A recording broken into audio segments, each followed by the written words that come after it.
now. The players are going to vote to play because guess what players do, Darren? They play, and they want to play. But in the end, the owners are going to kibosh it because it's going to cost them too much money. So it's going to be on the owners. That's my prediction. We're going to get this baton really far in the relay race, and then it's going to be dropped near the finish line. That's my prediction on this. This is the Rod Pedersen Show. It absolutely is. Good morning, Canada and Canadian sports fans around the world. Welcome to the RP Show. We're coming in hot. Episode number 449 of Canada's daytime sports talk show. Rod here and Darren Moose DuPont over there. Good morning, Moose. Good morning. Long time no see. Yeah, 12 hours. Something like that. Less. Calling hockey last night. I see the comments are coming in from Larry Dye in Medicine Hat to Rod, the best radio football announcer. Wow. Nice way to start. Flattery will get you everywhere. Yeah, it will. Thank you, Larry. Much appreciated. I know that there's a lot of footballers tuned in today for our opinion on the news that dropped last night from TSN's Dave Naylor, so we're going to get to that. Forgive me, I'm just opening windows as we go here. It's just great timing here in that Don Unamba will be joining us from the Ottawa Red Blacks. The president, Don Unamba, will be with us. Current linebacker and coach in the fan-controlled football league. That's going to be fantastic. That's cool. And Phil Andrews, the voice of the Regina Pats. So I'm going to have to ask you to hang around because Patrolman Pete in Winnipeg's watching on YouTube, and he says, sure enjoyed snippets of Rod's call on Access Twitter feed. Can we talk about the Pats ice game? Can you hang on, Patrolman Pete, like an hour?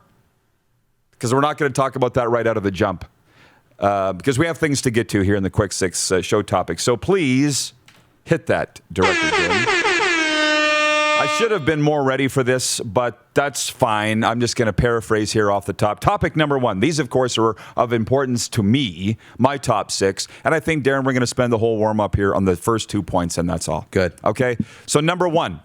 Was walking out of the Brandt Center last night, the home of the WHL East Hub, when I saw the report from Dave Naylor from TSN that the CFL owners have proposed 20% pay cuts to the players in the event they have to kick off the season without fans.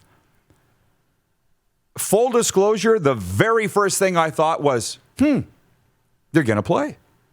Right? That's the first thing I thought of. It was positive because we all want the CFL to play. That's that. As I was walking to my car with Moose, different cars, same parking lot, I texted an agent and I said, what's your take on this news? By the time I got home, I had a response and I have it here. So I tweeted just a small portion of what his response was. I'll give you the whole thing right now. Unnamed agent just said, just the fact that they are spending at the floor to balance out for all these things like no fans and then now propose another 20% makes it tough for the players. For most guys, that will be a 30 to 40% pay cut to play football and risk their bodies. That's a tough ask. And he goes on to say, will the president's coaches and front office staffs also take another 20%? I wonder if that's in the proposal. So that's the take from an agent. The players, not all of them, but a lot of them are being very vocal on Twitter about this latest pay cut. And it's caused a lot of discussion here. People are saying, well, the coaches already took a pay cut and all this. No, you're not getting it. But the players and the agents are saying, we already took one. Now you're asking us to take another? That's their side, and I'm pro-player, but I also understand this, and I know you're going to have thoughts, and I want to hear from the viewers too. You know, the big Rush fan in Saskatoon, Travis Pilon, tweeted last night. He's like, I can't wait to hear what Rod has to say about this tomorrow morning, which is perfect. Thank you for that. But I might surprise you a little bit. Nobody wants to take a pay cut, particularly 30 to 40%. Who would want to do that? But from the other side, life is about choices. And sooner or later, people are going to realize, just myself, I could be working at an all-sports radio station now with my own show, making a fraction of what I'm making now. I don't want to do that. I made that choice. These players are going to have to make the choice. Do you want to play football or not?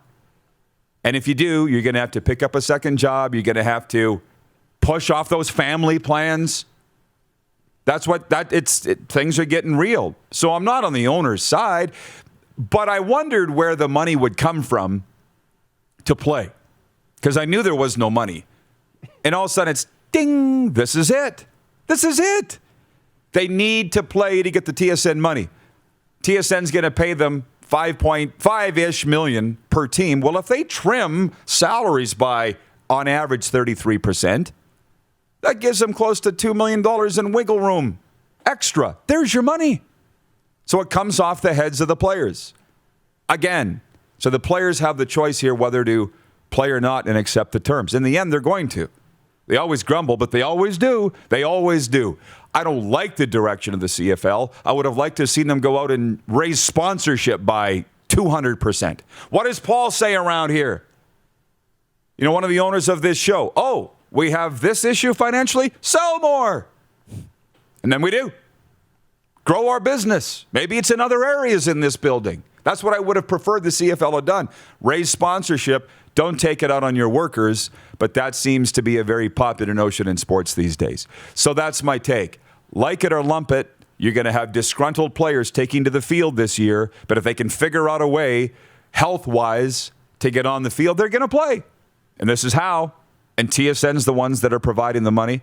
But I'll just say this. I'm still not convinced that they're going to play only because of my health people have informed me that the variant is outpacing vaccinations in this country considerably. So we're not out of the woods. As a matter of fact, we're going into lockdown here in the sweatpants capital shortly. So there is my take. And I got more, but you're the co-host. So what do you think about this? Keep rolling. I mean, my first thought was the same as yours, right? Oh, my God, they're going to play. Right. This is positive because we've never seen a solution on the table. And at least if they don't play, then at least there was a tabled solution, right? This is how we can get on the field. This is we've done all this work, and if they take 20%, we can get on the field on time. That's exciting. Whether they take it or not, that's a different story. They might decide they don't want to. But you're right. Football players want to play, and there's enough of them that they likely will. There's talk then about as fans come back into the stands, the players would get topped up, right? I don't know that means that they'll get back pay for the 20% they missed in the beginning. Which is what the NHL's doing. I imagine it's, okay, as more fans come in, now you're only taking a 15%. Now you're only taking 10% haircut on your game checks. Now you're back up to what your game check should be. I don't think you're going to get an increase to make up for the 20% pay cut. I just don't know if that's in the cards. I hope it is, but it is exciting. It is unfortunate for the players.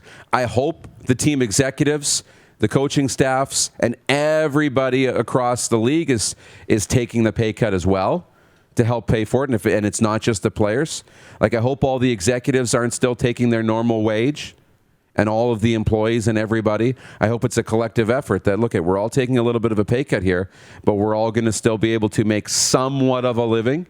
We're going to be able to play football and save the league. So I think it's tremendously optimistic and positive, but I completely understand the players' frustration. I said when we were leaving the building yesterday that I'm tired of having to say I don't know or having the questions posed to me in the case of this agent who said, are the coaches, front office, and presidents going to take a pay cut? I don't know.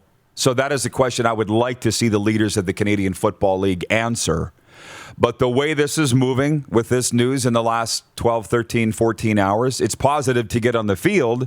It's not positive if you're a CFL player, because who would want to take those pay cuts, particularly if others aren't in the building? And people are saying, well, the coaches already did. The agent shouldn't have mentioned the coaches because they are coaches and players kind of all in it together. Right. He should have mentioned the business people, but I was just quoting him. That's all. From Ryan McCarthy, he's watching. He is from the No Credentials Required podcast in Albany, New York.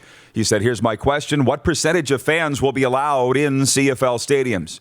10%, 20%? Are they going to require proof of vaccination or, like in New York, a negative COVID test 2 days before the game? Again, questions I can't answer. Questions as we sit here today on March 24th. How can we predict what's going to happen in June? There's no way. Our premier, whom I love, he's become a personal friend, Scott Moe, said just a few weeks ago, hang tight. We're almost at the end of this. Just let's keep it together on the lockdowns, the restrictions right now. We're almost at the end. All of a sudden, boom, whack. We're heading into complete lockdown. SJHL cancels its season. That's not his fault. He's going with the information from the health people who clearly can't predict where this is going either. So maybe that's a rhetorical question from you, Ryan, but it's one that nobody can answer. James Henderson in Borden, Manitoba says either take a pay cut or retire. That's their option.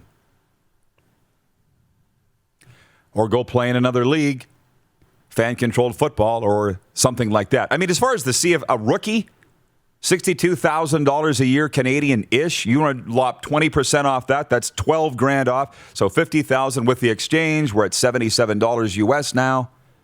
If you're an American, you're probably better off to find somewhere to play in America. But every player will make their own decision on that. Because believe me, I'm talking to scouts every day in the Canadian Football League. They're like, we just need to play. That's it. Getting players, not a problem. There are thousands that will play for free. For free for the shot to get to the National Football League. So what are you chuckling at, Moose? Monty's concerned for you. Why? Rod, you hit yourself. I'm okay. But I've been hit far harder than that. I think you're fine. Rob Williamson watching on Facebook says, let's get this CFL season going. The biggest thing that would help the CFL is to put all its energy getting back onto the field. Yes. And I think it was the gentleman from Manitoba who said you can't sponsor a league that's not playing. Well, I didn't know how they were going to play. Right? So when I said, you presidents that are saying that you're optimistic, why are you optimistic? Where's the details? Well, thanks to Dave Naylor, I didn't know you were going to cut players' wages by 30 to 40%. Well, now that makes sense. I didn't know that. So thanks to Naylor, because somebody needs to report what's going on in this league. And this is what's going on in this league. From Cody Fajardo Collectors on YouTube says, I am your biggest fan ever. Well, thank you. I appreciate the support. We got to move on to point two. I have a feeling we'll come back on this, particularly with Don Unaba. Tim Peel fired, I guess, by the National Hockey League. The NHL announcing this morning that he will no longer officiate games. He was supposed to retire in April. I mean, come on. This was blowing up our phones last night while we were broadcasting a major junior game, Darren and I. So he got caught on an open mic admitting an even up call. I'm blown away by the reaction. Greg Wyszynski, what's he running now? Yeah. Puck Daddy, Puck something. He says, oh, this is the first time he's ever done it, and he got caught. You, sir, shouldn't be covering hockey if you don't understand how it works. We've known since we started playing the game and working in the game that this happens. And furthermore, we don't even have a problem with it. When you get a penalty against you, or we're calling a game and there's a penalty against your team, it's like, it's a makeup call. You don't even have a problem with it. And I don't even need to research this. You go back and look at the score sheets of all the games in all the leagues last night and show me a game where the power plays weren't within one or two of each other. They always try to make it even. We don't have a problem with that. All the players know, the coaches know. If the fans and media don't know, shame on you. You should know that. I saw Matthew Barnaby tweeting this morning. This has been a part of hockey as long as there's been hockey. How do you fire a guy? This is another incident of an institution, in this case the National Hockey League, not standing up for their guy. It would be nice if somebody said, yeah, Tim Peel got caught on an open mic, but this is the way it works. I'm stunned they would fire the guy. And after, as I saw this morning, 1,354 games in the National Hockey League and how many All-Star games and Stanley Cup playoff games, Tim Peel's being fired this way because nobody will have his back on something that is a cornerstone of hockey that we all know and don't even have a problem with? This is astounding to me today. Over to you. Yeah, really. And it's important to distinguish what the referee's job is. And I really believe the referee's job is not to call the rule book. The referee's job is to manage the game and keep the game fair. And fair doesn't mean even. Doesn't mean that the penalties have to be even and that's going to be fair. Kind of. It's about making sure that, one team's not getting an advantage, they're not cheating, right? And managing the game. And I know this. I've talked to officials. And let's take it in the NHL level. Let's just because he's the pest, super pest, Brad Marchand. If he comes down the ice, somebody's stick and fracting him and he dives, and he draws the penalty. Great job by Marchand. But those referees see that on film, and they talk to each other like, he's making us look bad because we're calling all these penalties, but he's diving. So the next time that there's an actual penalty against Marchand, they're not going to call it because he's made him look bad. We all know that. It's managing the game, right? It's managing the game. Can I interject with some viewer comments here? Matt Decker, Airdrie, Alberta kid, watching on Facebook, says, you would think he was fixing a game the way the NHL reacted. Very good point there. Is that what they're afraid of? But can we at least realize he's not? This is the way the game of hockey's been officiated for 100 years. Don in Central Ontario, where did his comment go? He goes, even up calls are like cheating in baseball. It happens. James in Manitoba said, this is new. Here it is. It's new news to Americans. They don't understand this happens in hockey. Let me come back on that. Patrolman Pete in Winnipeg says, this is like when I was 9 and found out that pro wrestling was scripted. You're not serious about that, are you, in Winnipeg? I just said the other day how much you guys know hockey out there. We don't have a problem with even up calls. You don't even see people argue it. You don't even see coaches argue it. They know that it happens. Like, we were going to get one somewhere along the line here because they owed us one. Which is exactly what Tim Peel said on the mic yesterday. I'm astounded. Has sports changed this much? I'm not sure.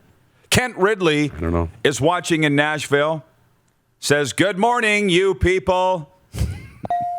To whom are you referring? Canadians? Anyways, I only got to 2 points. As you said you would? Yeah. So we're going to settle into this CFL stuff with Don Unamba, the Red Blacks, coming up after the break. The warm-up is brought to you, as always, by the Four Seasons Sports Palace, your home of the NHL, UFC, and Regina Pats hockey on their multiple big screens. You're watching the RP Show on Game Plus TV Network, YouTube, and Facebook Live, and 24-hour sports talk streaming at rodpedersen.com. Listen live. You're watching Rod Pedersen On Demand. For more of The Rod Pedersen Show, visit rodpedersen.com or follow Rod Pedersen on social media.